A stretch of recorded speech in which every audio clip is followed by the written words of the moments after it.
এবার কি তুই নামবি নাকি বাইকেই বসে থাকবি?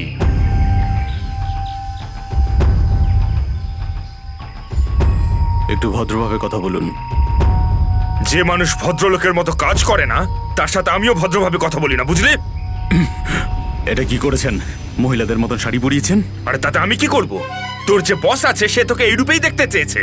আমার কোনো বস নেই, আমি হলাম সবার বস। আচ্ছা, আপনার কাজ হয়ে গেছে, আপনি যান এখান থেকে। আমাদের কাজ ততক্ষণ শেষ হবে না যতক্ষণ তোর মতো অপরাধী জেলের বাইরে থাকবে। স্বপ্ন দেখুন আমাকে আবার লকআপে ঢোকানোর। জাদু, ধরা তো তুই পড়বি, আর জেলের ভিতর বসে স্বপ্ন দেখতে থাকিস বাইরে বেরোনোর, বুঝলি?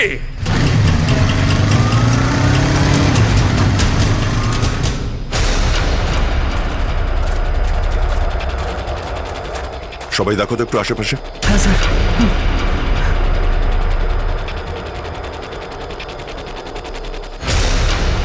এবার কি করব? কি করে বাঁচাবো আমার বন্ধুদের? কি করে ধরিয়ে দেবো ওই বদমাশদের?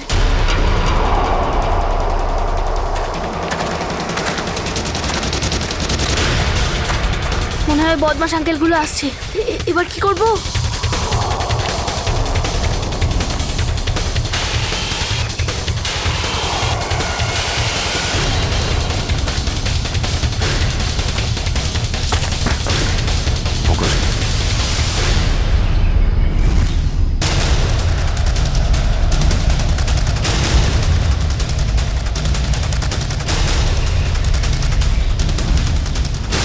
আরে বাবু, চলে এসো। না না, আমাকে কিছু করবে না, যেতে দাও আমাকে, ছেড়ে দাও আমাকে। তুমি ভয় পেও না একদম, আমরা তোমার সাহায্যের জন্য এসেছি। আমরা সিআইডি অফিসার। সত্যি? হ্যাঁ, চলে এসো, চলে এসো। ওই ওই বাসটা কোথায় যেটাকে ওই বদমাইশগুলো হাইজ্যাক করেছে? তোমার বন্ধুরা কই? তুমি ওই স্কুল বাসে ছিলে না? হ্যাঁ, আমি ওই বাস থেকেই এসেছি। আমি ওখান থেকে লুকিয়ে চলে এসেছি, কিন্তু আমার বন্ধু আর আমার টিচার সবাইকে ওই বদমাশ লোকগুলো আটকে রেখেছে। ভয় পেও না, ভয় পেও না। যতক্ষণ আমরা আছি কারোর কিছু হতে দেবো না, ঠিক আছে? এটা বলো যে বাসটা কোথায়, ওই লোকগুলো কোথায় আছে? ওই ওই সামনে জঙ্গলের পাশে দাঁড়িয়ে আছে বাসটা।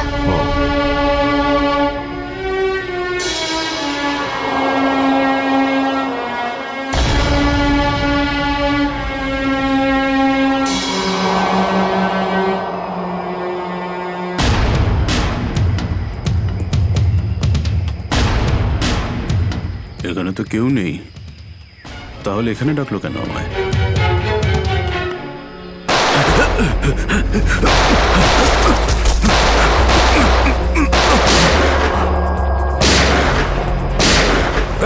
ওইদিকে দাঁড়া বলছি, দাঁড়া বলছি, তাড়াতাড়ি ছেড়ো না। ওপরে ওঠ, ওপরে ওঠ। স্যার, বেরিয়ে আয়। Sir, sir, ma'am, please please please please please sir, কিছু করবেন না স্যার। স্যার, স্যার, বল এই পুরো চক্রান্তটা কি? হ্যাঁ, স্যার। তোর লোক তোকে কেন মারতে চাইছে? বল স্যার, আমি জানি না এখানে কি হয়েছে স্যার, সত্যি আমি কিছু জানি না। চুপ, নাটক বন্ধ কর। সত্যি স্যার জানি না। তোকে মেরে ফেললেও না আমার কোনো আফসোস হবে না, কিন্তু বাচ্চাদের আমার চাই। কোথায় বাচ্চাগুলো? বল তাড়াতাড়ি, বল তাড়াতাড়ি। না হলে স্যার আমি জানি না, আই সোয়ার এখানে অনেক শত্রু আছে আমার, কিন্তু এটা কোন গ্রুপের কাজ আমি জানি না স্যার, আই সোয়ার ম্যাম। তোমার লোক হাইজ্যাক করেছিল না বাসটাকে? ম্যাম আমি সেটা কি করে জানবো, আমি তো জেলে ছিলাম।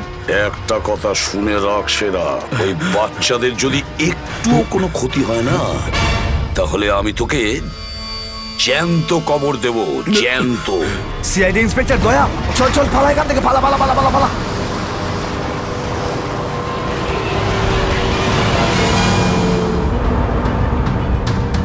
গাড়ি চালা, নাহলে ঠুকে দেবো। চল চল, বস বস বস, সিটে বস, নিচে। সিটে বস, বস, বস। নিচে বস, বস, নিচে। কোনো শব্দ করবি না, বস, কোনো শব্দ যেন না হয়।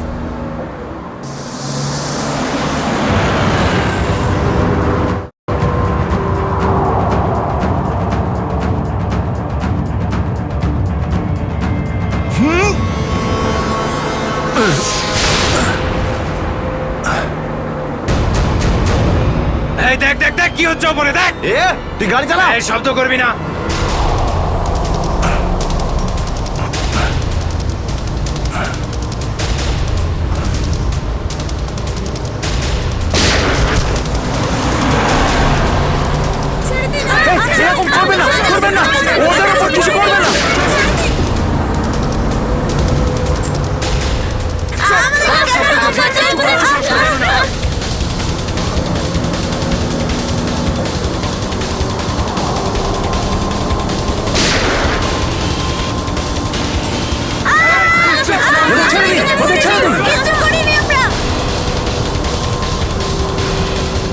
এই তুই আরো জোরে গাড়ি চালা, একদম থামবি না।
বাচ্চাদের পেছনে নিয়ে যাও, পেছনে নিয়ে যাও ওদের, একদম আগে আসতে দিও না।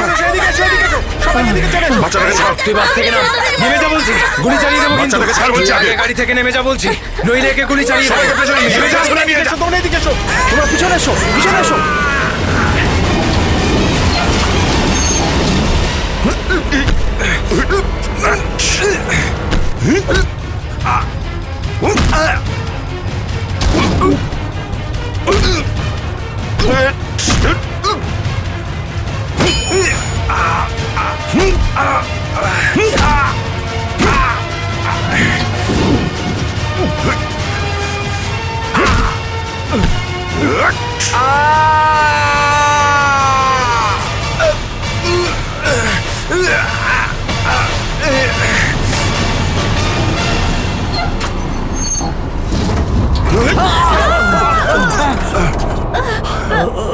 বাচ্চাদেরকে পেছনে নিয়ে যাও, পেছনে যাও, পেছনে সবাই পেছনে যাও, পিছনে এসো, বাচ্চাদেরকে পেছনে নিয়ে যাও।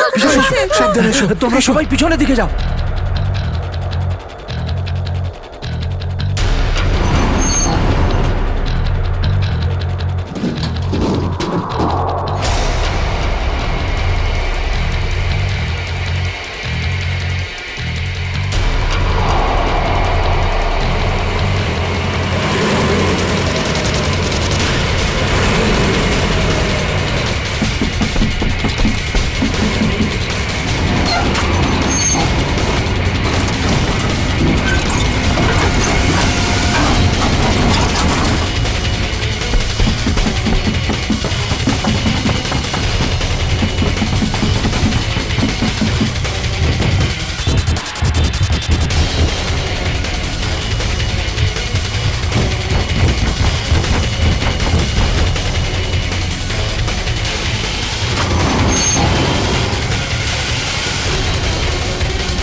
বাইরে বেরো, আগে তুমি বাইরে বেরো। চলো।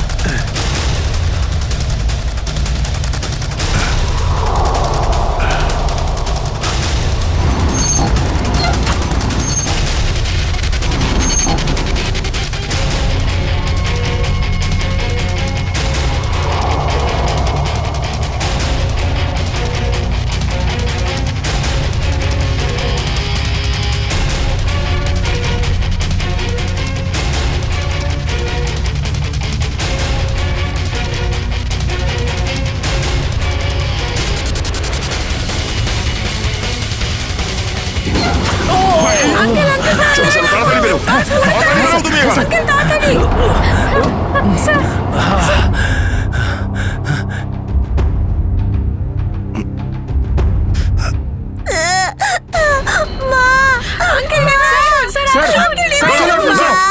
বাচ্চা ভেতরে আছে। এক মিনিট। এখান থেকে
হ্যালো, দেখো আমি তোমার সঙ্গে কথা বলতে চাই, উত্তর দাও।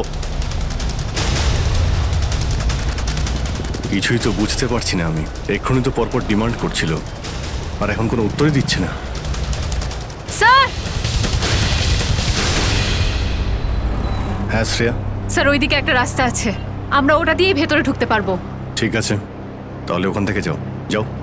আহ, আহ, দেখুন আপনি ওদের এইদিকে বিজি রাখুন, আমরা পিছন দিয়ে যাচ্ছি। আচ্ছা স্যার, ঠিক আছে। কথা বলুন ওদের সঙ্গে। হ্যালো, আমার কথা শুনতে পাচ্ছেন? হ্যালো,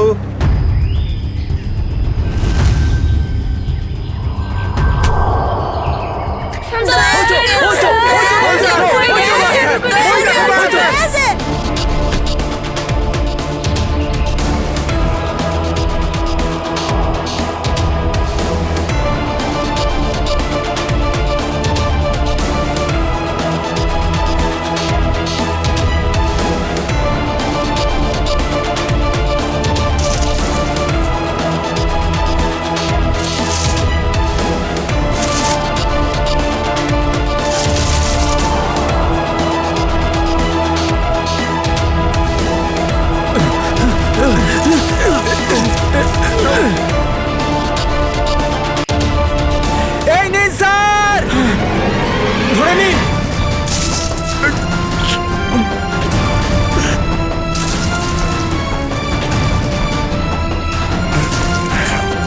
এটা ভালো করে ধরুন স্যার। শক্ত করে স্যার, শক্ত করে ধরুন স্যার।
আপনি আমাদের সবাইকে বাঁচিয়েছেন।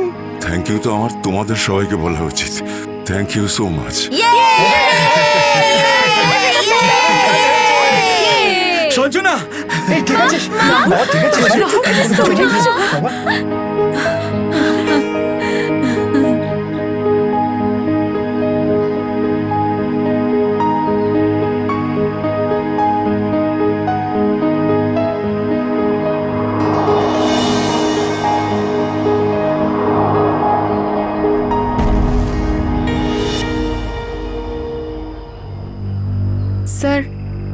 আজ শুধুমাত্র আপনাদের জন্যই আমরা আমাদের সন্তানদের ফিরে পেয়েছি। আপনাদের অনেক অনেক ধন্যবাদ। এই সবগুলো বাচ্চাই ভীষণ বুদ্ধিমান আর ভীষণ সাহসী। এদের জন্যে আমার জীবনও বেঁচে গেছে। সঞ্জু, সঞ্জু কোথায়?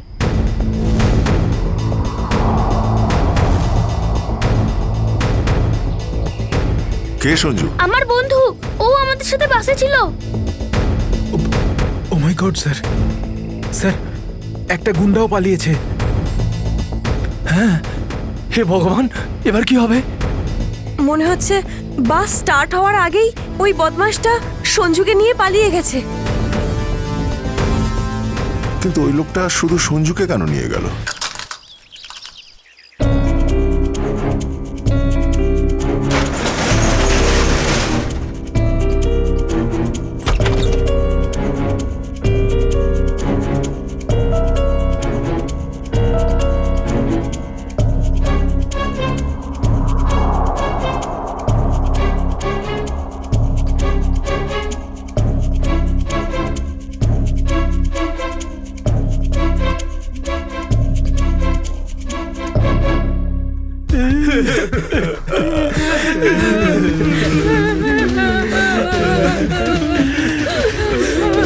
গাদাগুলোকে তো কোথাও দেখতে পাচ্ছি না।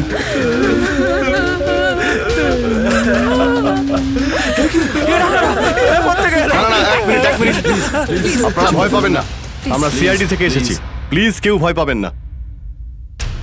এই গুন্ডারা কোথায় গেল? হ্যাঁ,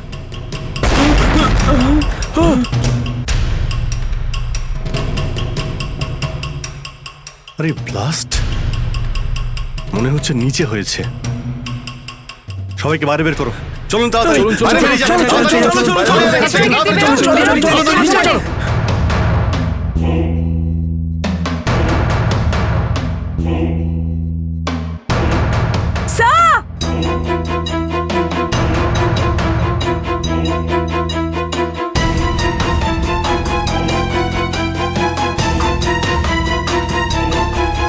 এত বড় গর্ত!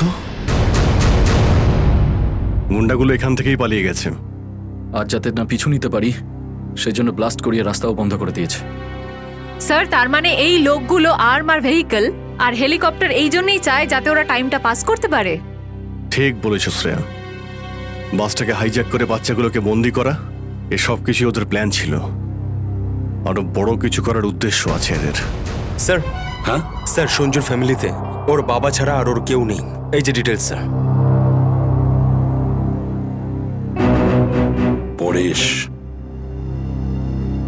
মাই গড, পরেশ তো আমাদের সিটি ওয়াটার সাপ্লাইয়ের চিফ ইঞ্জিনিয়ার। এই তাহলে সঞ্জুর বাবা। একে কন্ট্যাক্ট করেছিলে? স্যার অনেকবার চেষ্টা করেছি কিন্তু মোবাইল অফ স্যার।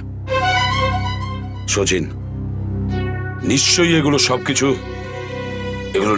সবকিছু সঞ্জু আর ওর বাবা পরেশের সঙ্গে যুক্ত আছে।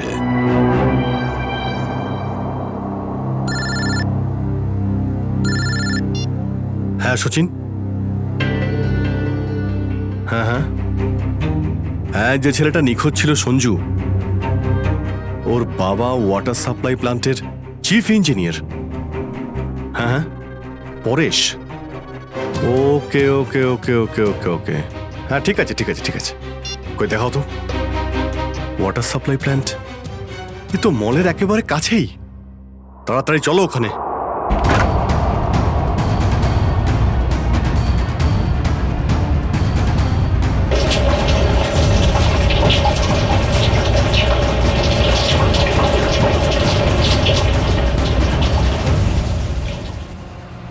স্যার, মাই গড, অ্যাম্বুলেন্সকে ফোন করো এক্ষুনি। স্যার, পরেশ, আমার ছেলে সঞ্জুকে বাঁচান। হ্যাঁ, আমরা ওকে ঠিক বাঁচাবো, কিন্তু এসব কি করে হলো?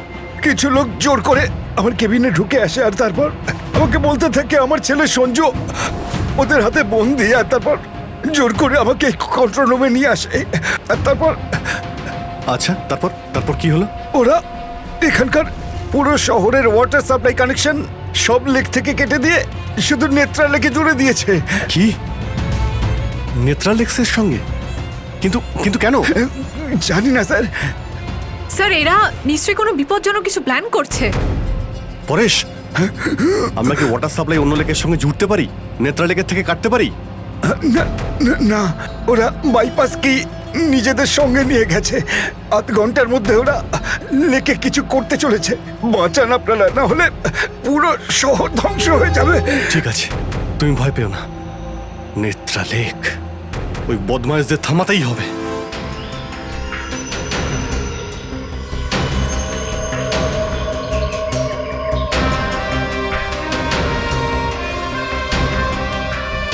দয়া,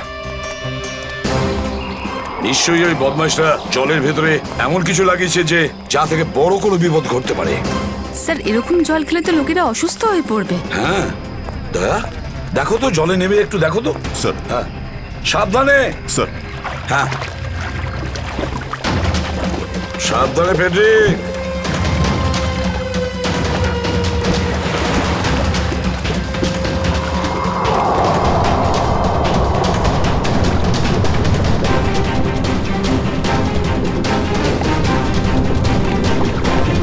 দয়া, সাবধানে ফেডরিক।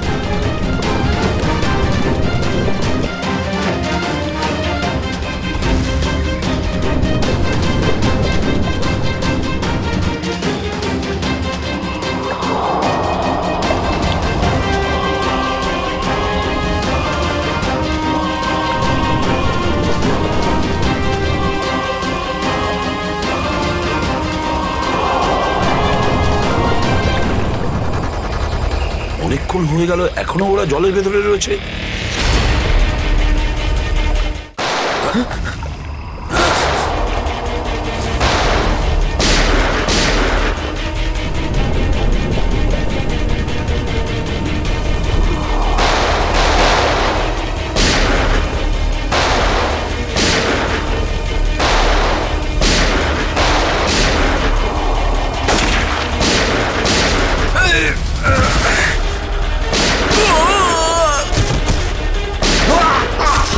এই পঙ্কজ, ওই বদমাইশগুলোর পিছু নাও তাড়াতাড়ি।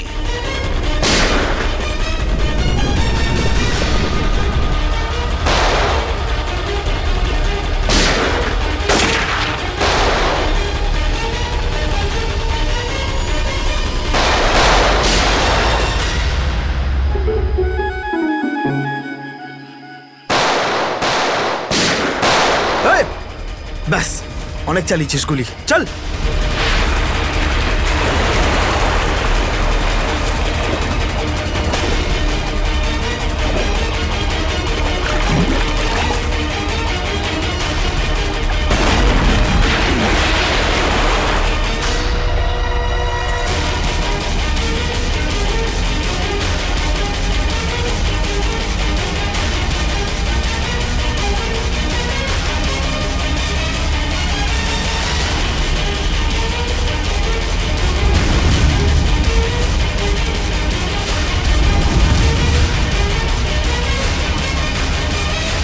স্যার, এই তো বাস অ্যাটেন্ডেন্ট। কেন এসব তুই করেছিস বল? এই শহরটাকে ধ্বংস করার জন্য আমাকে অনেক টাকা দিয়েছিল, আর সেটার সবচেয়ে সহজ পদ্ধতি হলো ওয়াটার সাপ্লাই সিস্টেমকে বিষাক্ত করে দেওয়া। তো তুই ওই বাসে এই কারণেই উঠেছিলিস যে তুই জানতিস যে সঞ্জুর বাবা ওয়াটার সাপ্লাই প্ল্যান্টের ইঞ্জিনিয়ার। হ্যাঁ হ্যাঁ, ওকে দুর্বল করার জন্য সঞ্জুকে কিডন্যাপ করাটা দরকার ছিল। সঞ্জু কোথায়? সঞ্জু কোথায় বল? ওই গাড়িতে আটকে রেখেছি। রবি, সঞ্জুকে নিয়ে এসো। স্যার আর তোমরা এই শহরকে ধ্বংস করতে এসেছিলে? মিটে গেছে, মিটে গেছে এই শহরকে ধ্বংস করার স্বপ্ন। যতক্ষণ সিআইডি আছে না, এই শহরের কেউ কোনো ক্ষতি করতে পারবে না, বুঝেছো? নিয়ে যাও এদের দুজনকে।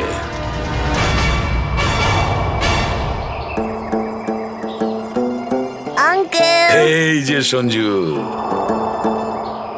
এবার তোমাকে কেউ কোনো ক্ষতি করতে পারবে না, আমরা আছি না?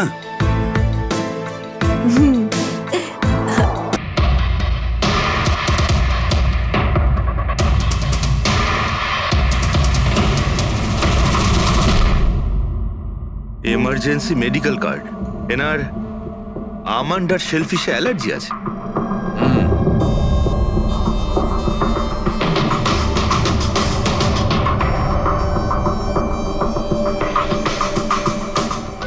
স্যার কেকটাও পুরো খাওয়া হয়নি। এই দেখুন, মনে হচ্ছে কেক কাটার কিছুক্ষণের মধ্যেই এরা সবাই মারা গিয়েছেন।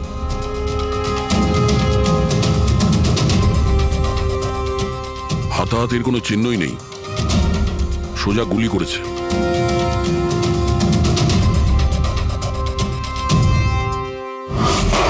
এইভাবেই গুলি চালিয়েছে।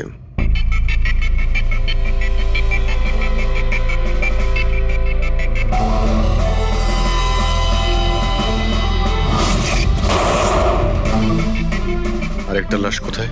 ভেতরে আছে স্যার।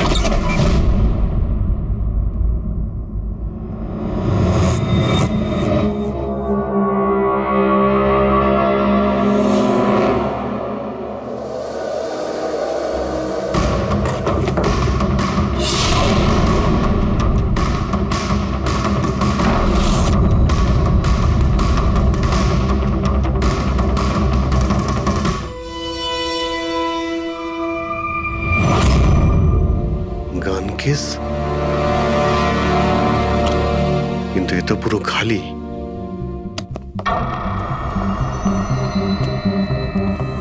তবে স্যার, এই ঘটনা ঘটেছে কতক্ষণ হয়েছে? এই 4 জনের মৃত্যুই কালকে দুপুর 2টো থেকে 4টের মধ্যে হয়েছে। এরা কে কিছু জানতে পারলে? হ্যাঁ স্যার, উনি সুধীর বাবু, আর কে উইপস ইন্ডাস্ট্রির চেয়ারম্যান। ওর বড় ছেলে নীল, আর এ ওর ছোট ছেলে রিতেশ। আর ভিতরে যে আছে সে সুধীর বাবুর স্ত্রী মায়া। স্যার, নীল আর রিতেশ দুজনেই আর কে উইভস কোম্পানির বোর্ড মেম্বার ছিল, কিন্তু কোম্পানির অবস্থা খুবই খারাপ ছিল, বন্ধ হওয়ার জোগাড়। প্রচুর ধার বাকি হয়ে গেছিল, আর বাজারের ধারও মেটাতে পারছিল না, সমস্যা বেড়েই চলেছিল। তাহলে এখানে সেলিব্রেশন কি জন্য হচ্ছিল? স্যার, সুধীর বাবুর 60তম জন্মদিন ছিল। বার্থডে সেলিব্রেট করছিল? তাহলে নিশ্চয়ই আরো অনেকে এসেছিল। অফিসের কিছু লোক এসেছিল স্যার, আর ওদেরকে জিজ্ঞাসাবাদ করে ছেড়ে দিয়েছি। এরা সবাই এখানে একসাথে থাকতো কি? না না স্যার, এখানে তো শুধু সুধীরবাবু আর মায়া থাকতেন। সুধীরবাবু নীল আর রিতেশের জন্য আলাদা আলাদা বাংলো কিনে রেখেছিলেন, এরা দুজন ওখানেই থাকতো। আজকে তারা বাবার জন্মদিন পালন করতে এসেছিল। স্যার, সন্ধেবেলায় অনেক বড় একটা পার্টি হওয়ার কথা ছিল। কেক কাটার কিছুক্ষণের মধ্যেই সবাই মারা যায়। পার্টি প্ল্যান যারা করেছিল সেই টিমটা এসেছিল, কিন্তু কেউ দরজা খোলেনি দেখে চলে গিয়েছিল। বস, আমার মনে হচ্ছে না যে কেউ বাইরে থেকে এসেছিল। যা কিছু ঘটেছে এই 4 জনের মধ্যেই ঘটেছে। কিন্তু বাড়িতে তো কোনো চাকর অবশ্যই থাকবে। আছে তো, চাকর আছে তো, কিন্তু তারা গ্রামে গেছে। সুধীরবাবু শুধু আজকের জন্য একজন সার্ভেন্ট হায়ার করেছিলেন, সে কাল সকালে কাজ করে গেছিল, আর পার্টি শেষ হওয়ার পরে আজকে এসে পরিষ্কার করার কথা ছিল। পার্টি শেষ হওয়ার আগেই সবকিছু শেষ হয়ে গেছে। মনে তো হচ্ছে এটা মার্ডারই। সরি ডক্টর সালুকে, আমার এটা মনে হচ্ছে যে 4 জন ছাড়াও এখানে আরো একজন ছিল, যে বাইরে থেকে ভেতরে এসেছিল। একটু মন দিয়ে দেখো, এখানে কোনো হাতাহাতির কোনো চিহ্ন নেই, আর প্রত্যেকটা জিনিস নিজের জায়গাতেই আছে। এটা মনে হচ্ছে যে কেউ কেকের মধ্যে কিছু মিশিয়ে দিয়েছিল, যেটা খেয়ে এরা 4 জনই অজ্ঞান হয়ে গেছিল। তারপরে ওই 5 নম্বর লোকটা বাড়ির মধ্যে ঢুকলো, এসে সবাইকে গুলি করে দিল। এটা বস 100% মার্ডার। মার্ডার আর সুইসাইডও। আচ্ছা, তোমরা তো নিশ্চিতভাবে কি করে বলছো? স্যার, এই দেখুন, বাকি 3টে লাশের কাছে স্ট্রাগলের কোনো চিহ্ন মাত্র নেই, শুধুমাত্র সুধীর বাবু ছাড়া। এনার পা ভাঁজ হয়ে রয়েছে, অনেকটা ব্লাডও বেরিয়েছে। আমার মনে হয় যখন ওনার গুলি লাগে তখন উনি বেঁচে ছিলেন। যদি উনিও কেক খেয়ে বাকিদের মতো অজ্ঞান হয়ে থাকতেন, তাহলে ওদের মতোই পড়ে থাকতেন। ইনি প্রথমে 3 জনকে গুলি করেন আর তারপর সুইসাইড করেন, এরকম মনে হচ্ছে। যদি এটাই হয়তো, তাহলে যে বন্দুক দিয়ে গুলি করা হয়েছিল সেটা কোথায়? সেটা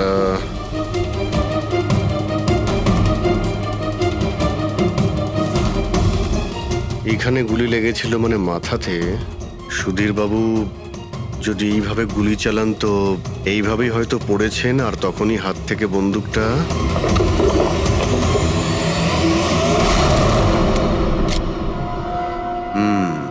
এই হলো বন্দুক। স্যার, এই দেখুন, রিতেশের ফোনটা পেলাম। স্যার, ও কেক কাটার কিছুক্ষণ পরেই নিজের সোশ্যাল পেজে এই সেলফিটা পোস্ট করেছে।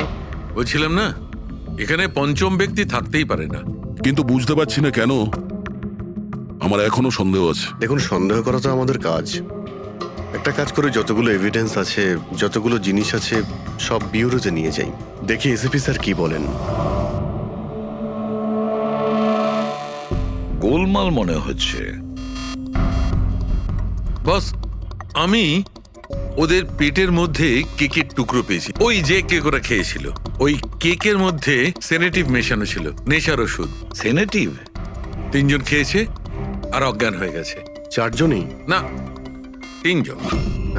নীল, রিতেশ আর মায়া, ওদের 3 জনের পেটের মধ্যেই শুধু কেকের টুকরো পাওয়া গেছে। তার মানে সুধীর বাবু ওই কেকটা খাননি? না দয়া, সুধীর শুধু একজনই ছিল যে গুলি চলবার সময় অজ্ঞান হয়নি। কি?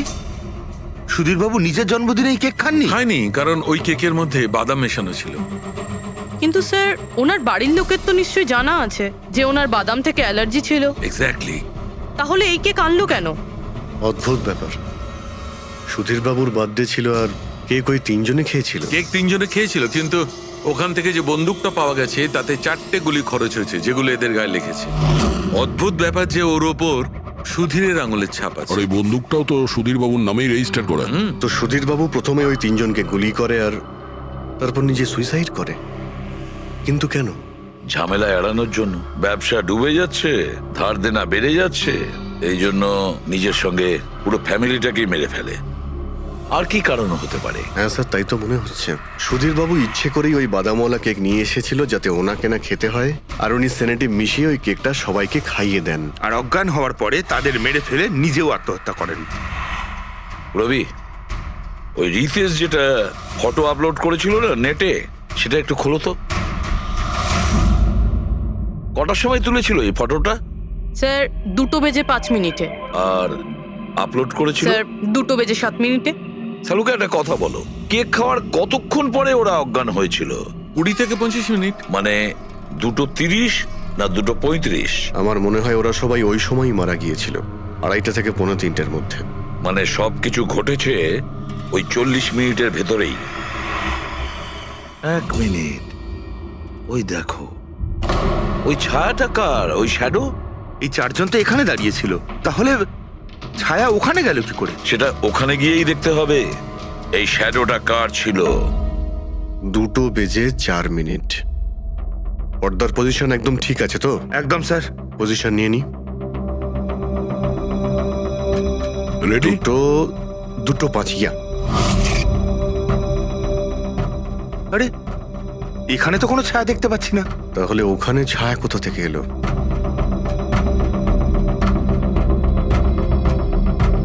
রোদটা এই দিক থেকেই আসছে। পুরবি, তুমি ওইখানটা গিয়ে দাঁড়াও তো। ইয়া, ব্যাস।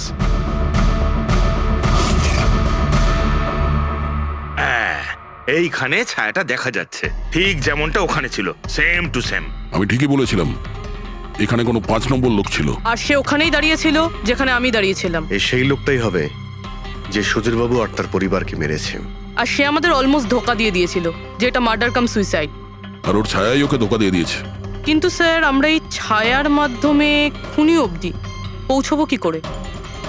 খুনির মেন টার্গেট ছিল সুধীর বাবু, আর সে ওই সময় ওখানেই দাঁড়িয়েছিল। নিশ্চয়ই চেনা জানাই কেউ হবে। কারেক্ট। খোঁজ নিয়ে দেখো সুধীর বাবু পার্টিতে কাদের কাদের ডেকেছিলেন।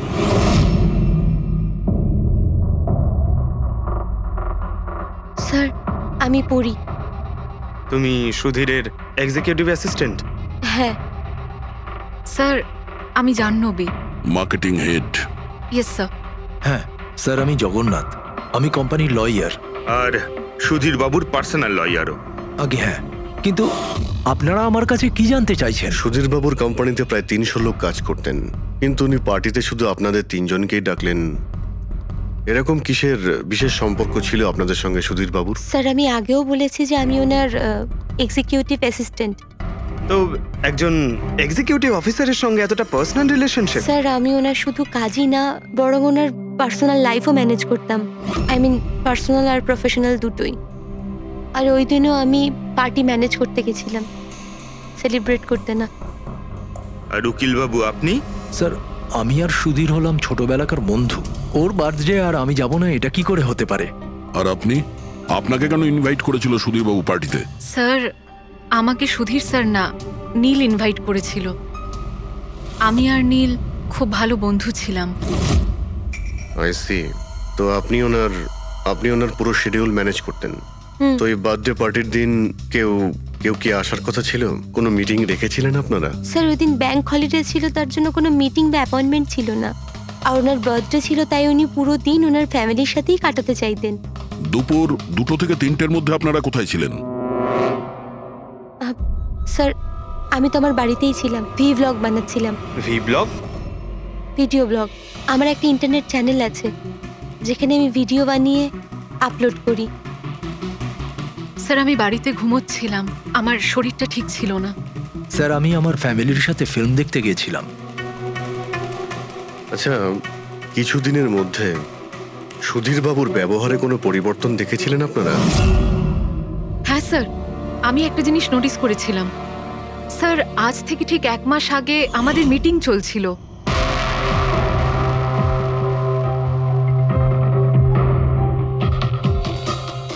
স্যার কি ব্যাপার, ভেতরে এসো। ঠিক আছে, তুমি যাও।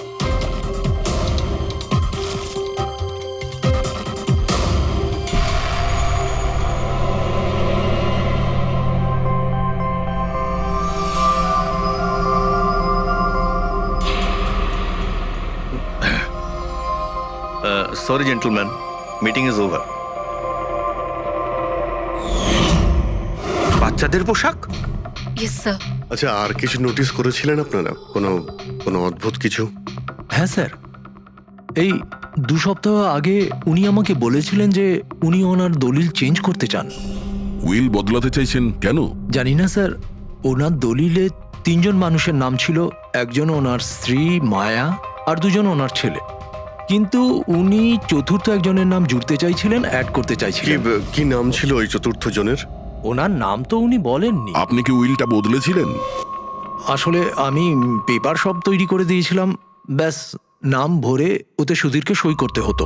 জানি না কি হলো, হঠাৎ নিজের বার্থডের কিছুদিন আগে ও আমাকে বলল যে দলিল বদলাতে চায় না, ওই পুরনো দলিলটাই থাকবে।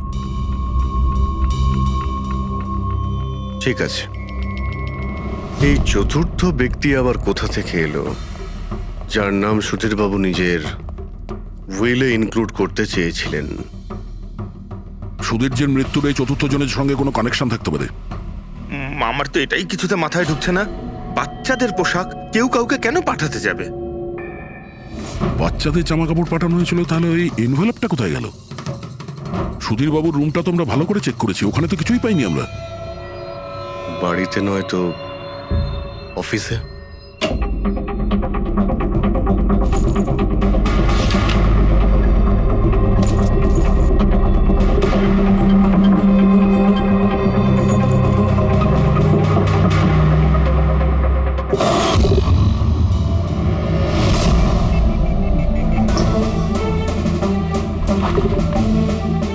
পেয়ে গেছি।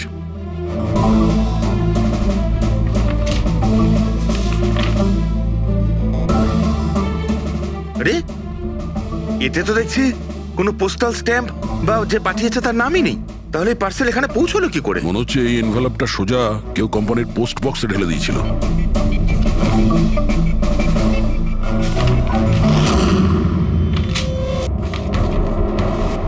এই এনভেলপটা ডক্টর সালুকের কাছে পাঠিয়ে দিই, উনি হয়তো কিছু পেতে পারেন। ঠিক আছে। আচ্ছা, এই জাহ্নবী বলছিল যে এই পার্সেলটা দেখে মিস্টার সুধীর একদম চমকে গিয়েছিলেন। হতে পারে কোনো পুরনো স্মৃতি জেগে উঠেছিল। আর তারপর উনি কাউকে কলও করেছিলেন হয়তো। আগের মাসের কল ডিটেলস সুধীরবাবুরটা দেখি এই এনভেলপ পাওয়ার পরে সুধীরবাবু সবার আগে কাকে ফোন করেছিলেন? সুধীরের ফোন এসেছিল অনেক বছর বাদে। কি কথা হয়েছিল আপনাদের দুজনের? খুব রেগেছিল যে আমি ওকে কেন এনভেলপটা পাঠিয়েছিলাম, কিন্তু আমি তো ওকে এনভেলপ পাঠাইনি। কিন্তু কোনো কারণ তো ছিল যাতে সুধীরবাবু আপনাকে সন্দেহ করেন। হ্যাঁ নিশ্চয়ই, ওই এনভেলপে বাচ্চার জামা ছিল। ওর মনে হয়েছিল ওটা সেই জামাটাই যেটা আমি আর সুধীর আমাদের সন্তানের জন্য কিনেছিলাম। আমাদের বাচ্চার জন্যে আমার আর সুধীরের সন্তান।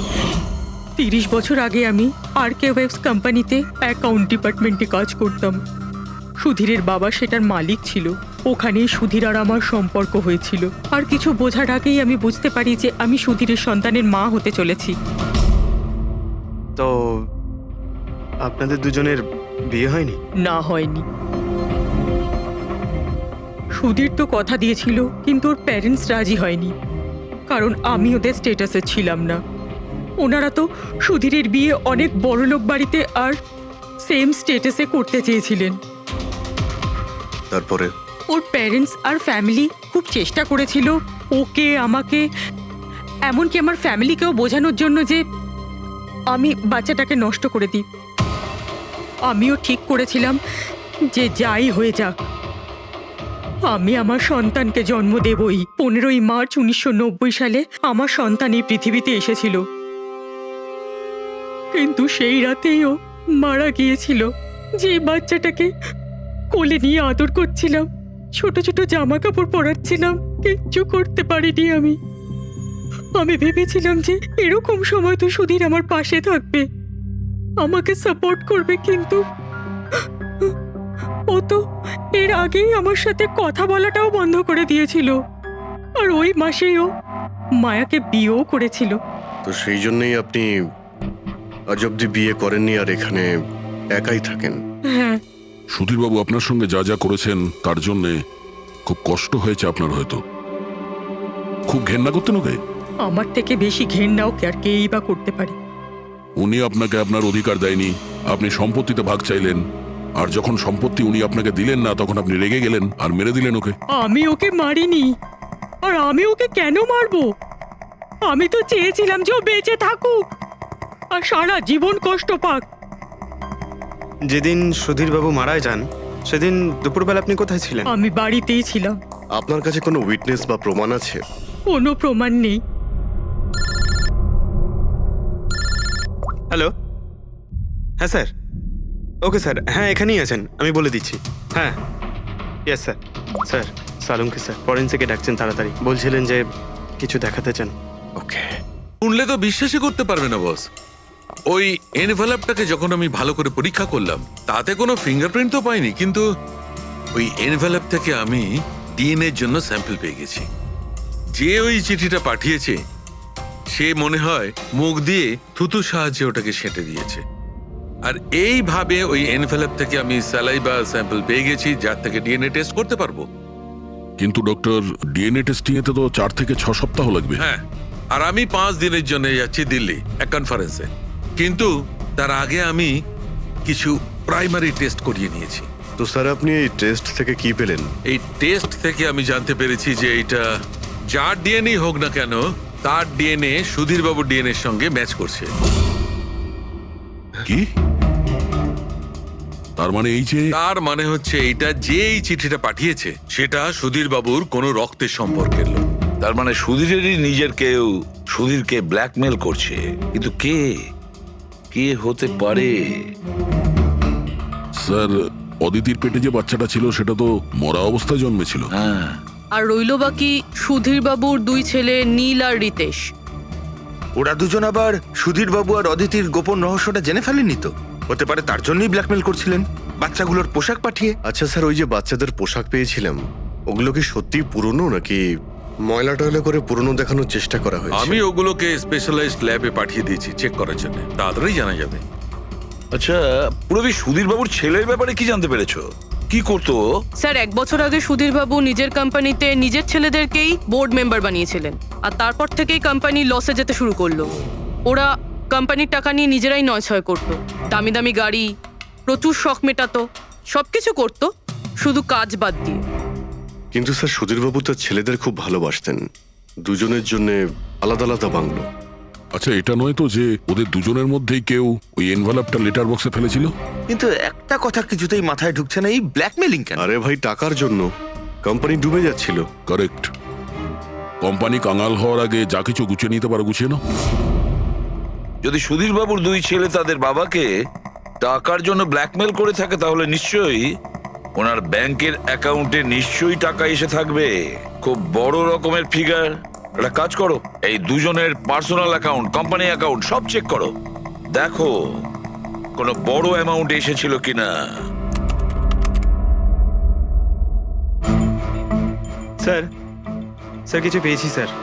আরকে ভিপস ইন্ডাস্ট্রি থেকে কোটি টাকা ট্রান্সফার হয়েছে স্যার। কার অ্যাকাউন্টে ট্রান্সফার হয়েছে? এক মিনিট দেখছি। এগুলো রিতেশ আর নীলের অ্যাকাউন্টই হবে?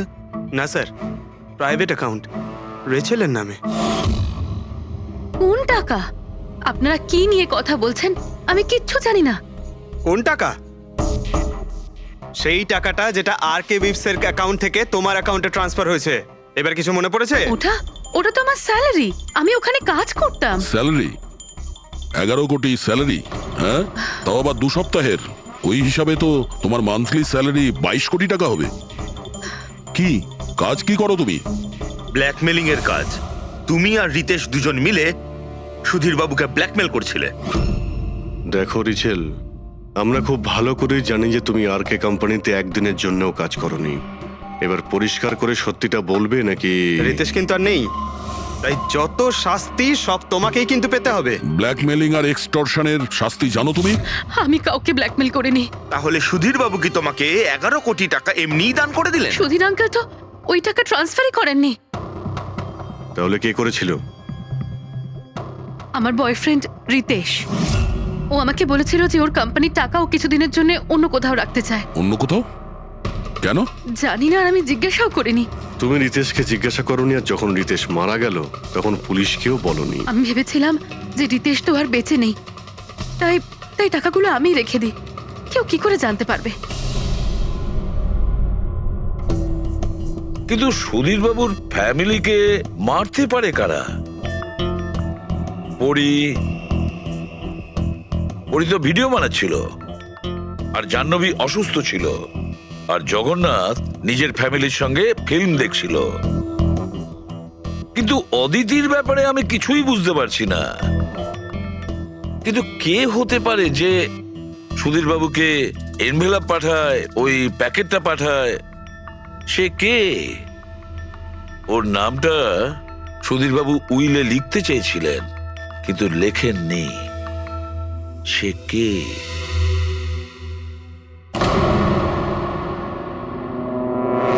প্রেমের দ্বিতীয় কেকটা কোথা থেকে আসলো?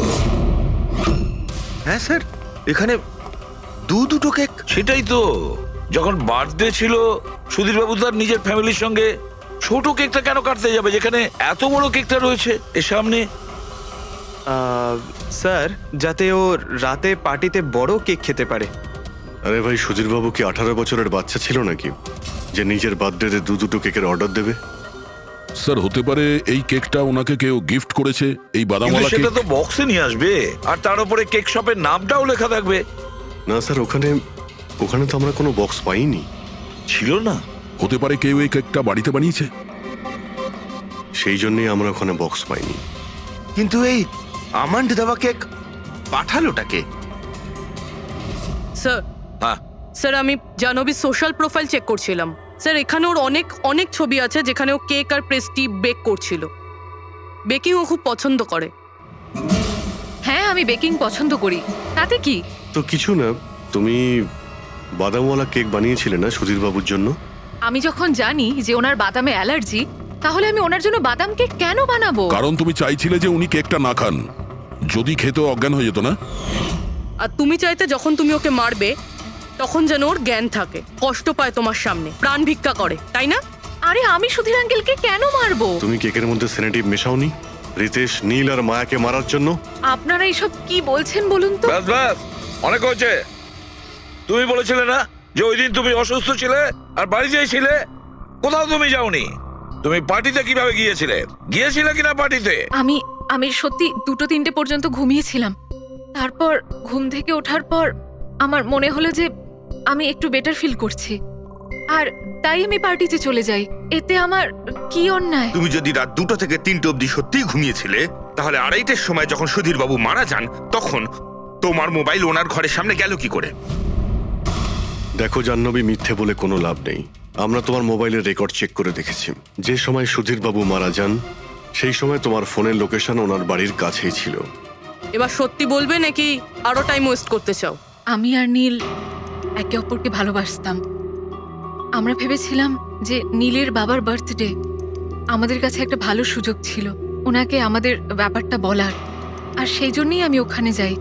ওখানে গিয়ে নীলকে অনেকবার কল করি, প্রায় 1 ঘন্টা ওখানে ছিলাম আমি, কিন্তু নীলের কোনো কল আসেনি। আমি ভেবেছিলাম নীল হয়তো সময় পাচ্ছে না আমাকে কল করার। মিথ্যে কথা। তোমার মনে হয়েছিল নীল তোমাকে ঠকাচ্ছে, সেই কারণে তুমি ওকে আর ওর পুরো ফ্যামিলিকে মেরে দিয়েছো। এই আপনারা কি বলছেন বলুন তো? আমি বেকিং করতে ভালোবাসি, তার মানে তো এটা নয় যে খুনটা আমি করেছি। ইন্টারনেটে রেসিপি দেখে তো যে কেউ কেক বানিয়ে ফেলতে পারে। কেক বানানো কি এমন কঠিন কাজ? আর রিতেশের গার্লফ্রেন্ড রেচেল, ও তো বেকিং করে। আপনারা ওকে কি কেন কিছু জিজ্ঞেস করছেন না? সবাইকে জিজ্ঞেস করবো আমরা। ডাকো সবাইকে।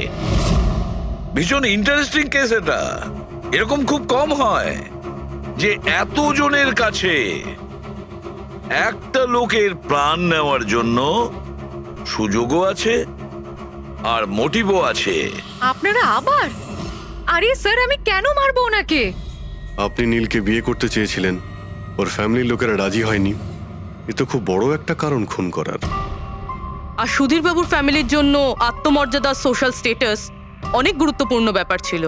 এর সবচেয়ে বড় এক্সাম্পল অদিতি দেবী। আর সুধীর বাবু এই নিজের সম্পত্তি আর স্ট্যাটাসের জন্য আপনার জীবন নষ্ট করে দিয়েছেন। তাহলে আপনার থেকে বেশি ঘৃণা আর কে করতে পারে? আমার কাছে পয়সার কোনো মূল্য নেই, আর না কোনো বিষয়ে রিগ্রেট। আফসোস তো তোমার হওয়ার কথা রাচেল। এখানে তো 5,000 টাকার জন্য মানুষ মানুষকে খুন করে, আর তুমি তো বসে বসে 11 কোটি টাকা পেয়েছো। আর আপনি? আপনার হাতে তো সুধীর বাবু তার লাইফের রিমোট কন্ট্রোল দিয়ে দিয়েছিল। আপনি সবই জানতেন ওনার ব্যাপারে। এটাও জানতেন যে উনি ওনার গানটা কোথায় রাখেন। দেখুন, আপনাদের যা ইচ্ছে বলতে পারেন। আমি আপনাকে আগেও বলেছিলাম যে আমি সেদিন ঘরে ভিডিও ব্লগ বানাচ্ছিলাম। চাইলে আমার ফোনও চেক করতে পারেন। হ্যাঁ নিশ্চয়ই। ওই দেখি, জানা তো যাবে কিভাবে ভিডিও ব্লগ বানানো যায়।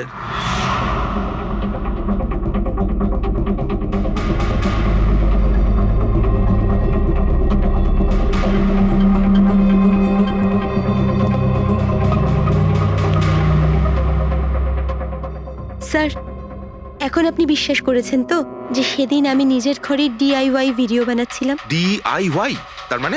Do it yourself. স্যার, আমি প্রত্যেকদিন নিজের ইন্টারনেট চ্যানেলে মানুষদের দৈনন্দিন কাজের ইজি পদ্ধতি দেখাই। Do it yourself. স্যার, হ্যাঁ, নিউজ পেপারটা দেখুন, ডেটটা ওই একই।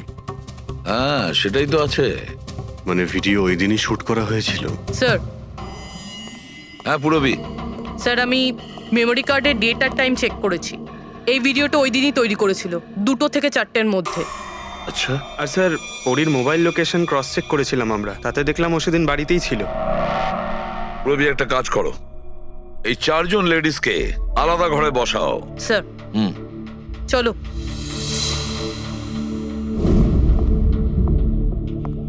স্যার, কি ভাবছেন আপনি? সমস্ত প্রমাণ তো ওর পক্ষেই দেখছি। এই কেসটা তো আমি অন্ধকারে ডুবে যেতে দেখছি। ঠিক একটা কথা তো পরিষ্কার, যখন অন্ধকার হয় তখন কোনো ছায়া পড়ে না। কিন্তু আমার মনে হয় এই পুরো কেসটাই ছায়ারই খেলা। সানডাইল জানো তো?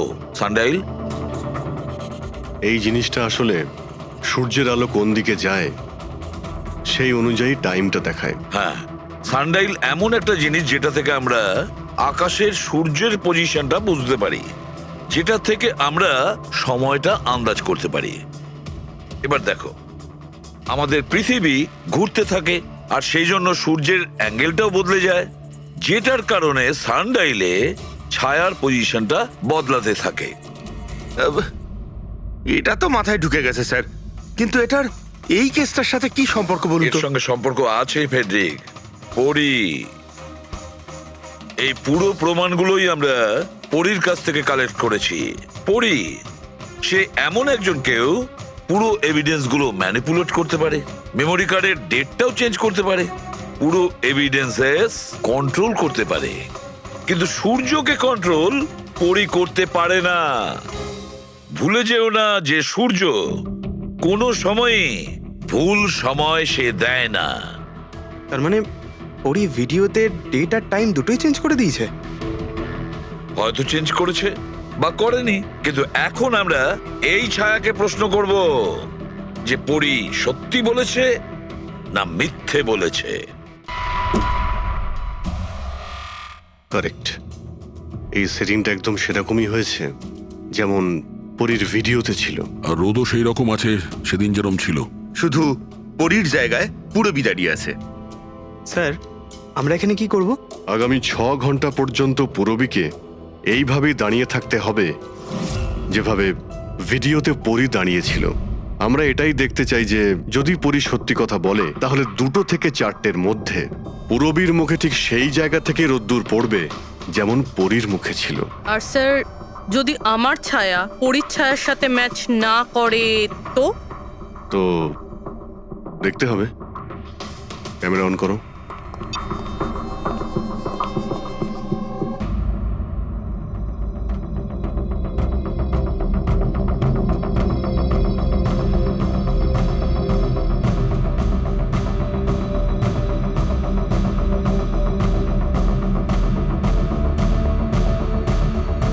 চলো, গুড। ওকে পুরবী, রিল্যাক্স। আচ্ছা, কি আছে এই ভিডিওতে? আরে দেখতে দাও ভাই।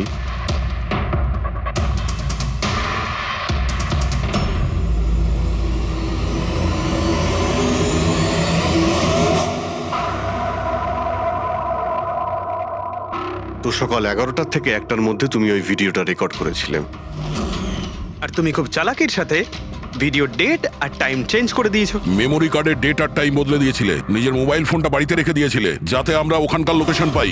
তুমি কি মনে করেছিলে এসব করার ফলে আমরা বোকা হয়ে যাব? হ্যাঁ, না তুমি আমাদেরকে বোকা বানাতে পারলে, না আকাশে ওঠা সূর্যকে। তোমার ভিডিওতে রোডের ডিরেকশন দেখে স্পষ্টই বোঝা যাচ্ছে ওই ভিডিওটা 11টা থেকে 1টার মধ্যে শুট করা হয়েছে। চেষ্টাটা ভালোই করেছিলেন, কিন্তু রিসার্চ ওয়ার্কটা একটু দরকার ছিল। পরি, তোমার ব্যাপারে আমরা সব কিছু জেনে গেছি। পড়ি, আমাদের হয়তো ম্যাক্সিমাম 4 সপ্তাহ সময় লাগবে তোমার ডিএনএ টেস্ট করে এটা প্রমাণ করতে যে তুমি সুধীর বাবুর মেয়ে, কিন্তু তাতে সত্যিটা বদলে যাবে না।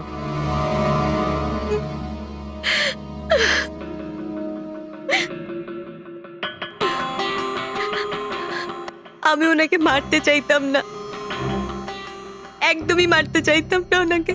আমি তো শুধু এইটুকু চাইতাম যে উনি আমাকে স্বীকার করুক। ছোট থেকে এখনো অবধি আমি অনাথ আশ্রমে বড় হয়েছি, তার জন্য একটা ফ্যামিলি চাইতাম আমি। তুমি সুধীর বাবুর ব্যাপারে জানতে পারলে কিভাবে? ওই আমার ছোটবেলার জামা কাপড়ের জন্য।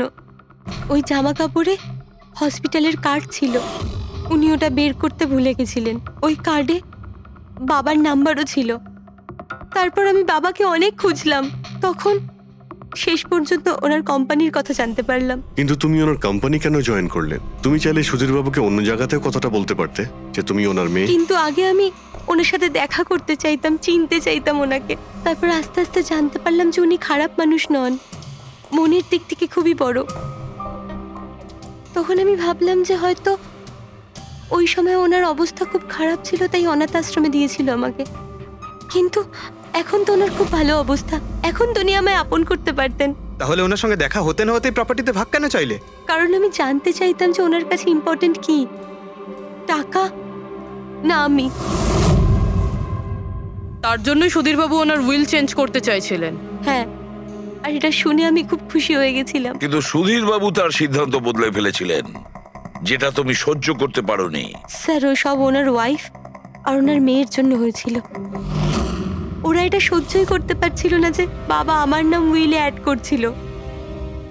অর্থাৎ আরও একবার সুধীরবাবু আপনাকে মেনে নিতে অস্বীকার করলেন। হ্যাঁ, আর এইবারও ঠিক ফ্যামিলির জন্যই। উনি একদম বদলাননি, উনি একদম ঠিক আগের মতোই ছিলেন। সেলফিশ, সুবিধাবাদী, দায়িত্বজ্ঞানহীন। সহজভাবে নিজের ভাগটা পাননি বলে ওনাকে ব্ল্যাকমেল করতে শুরু করে দিলেন। না, আমি যখন ওনাকে প্রথম এনভেলপ পাঠিয়েছিলাম তখন আমার এরকম উদ্দেশ্য ছিল না। আর না আমি এতটাই বোকা যে এনভেলপ নিজের মুখ দিয়ে সিল করব। আমি তো এটাই ভাবতাম যে অ্যাটলিস্ট উনি আমাকে নিজের ফ্যামিলিতে ইনক্লুড করুক, আমার নিজেরও একটা ফ্যামিলি হোক। আর তার জন্যই আমি বাবার জন্মদিনের দিন নেশাযুক্ত ওষুধ দিয়ে বাদামের কেক নিয়ে ওনার বাড়িতে গেছিলাম। Happy birthday to you.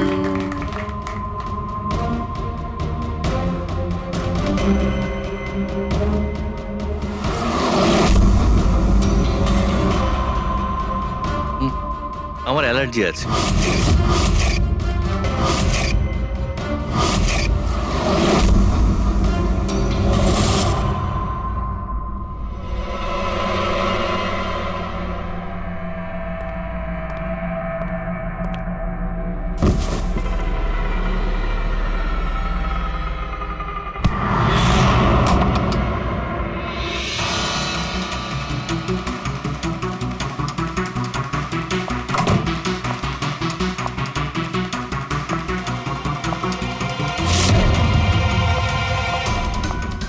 বাবা,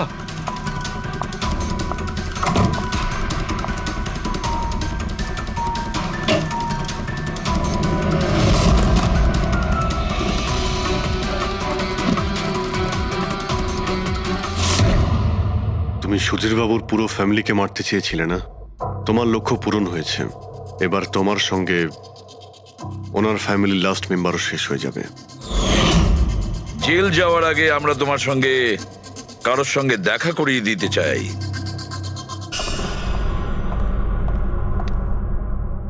ইনি অদিতি দেবী, তোমার মা। মা, আপনাকে মিথ্যে বলা হয়েছিল যে আপনার সন্তান মৃত জন্ম নিয়েছিল।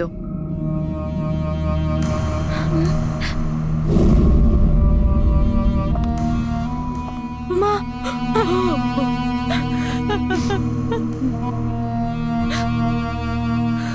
ওর এই সুধীর বাবু আর তার ফ্যামিলিকে শেষ করে দিয়েছে। আমরা দুঃখিত, আপনারা দুজন আবার বিচ্ছিন্ন হয়ে যাচ্ছেন।